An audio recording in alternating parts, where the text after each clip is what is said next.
La force unique de sécurité intérieure, FUSI, se révèle être la condition première, la composante déterminante de la dynamique des mutations qualitatives qui fondent et fécondent le développement intégral durable que le programme d'action du gouvernement projette dans un avenir très proche pour notre pays. La Commission a retenu pour la force unique de sécurité intérieure le statut paramilitaire.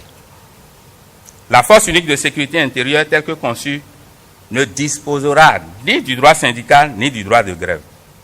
Mais il y sera institué des délégués de personnel qui sont les représentations des différentes catégories de personnel au sein de cette force. 3. De la dénomination de la nouvelle force. La force unique de sécurité intérieure sera dénommée police républicaine. 4. De la participation à la défense opérationnelle du territoire et de l'exercice des fonctions de police aux armées. S'agissant des dispositions à prendre pour réaliser une fusion harmonieuse, la Commission suggère la création de la police républicaine, la dissolution de la police et de la gendarmerie nationale, le reversement des personnels des deux institutions dans la police républicaine, le reversement des patrimoines matériels et immatériels des deux institutions à la police républicaine.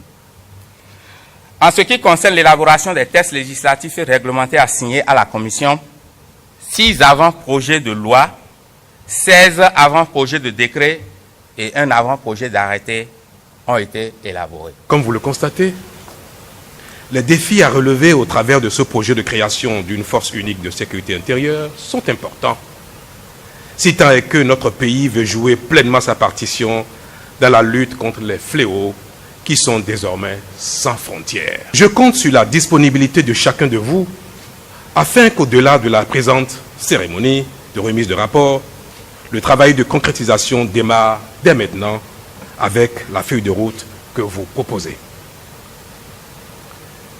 À cet égard, les décisions appropriées seront prises par le Conseil des ministres à temps.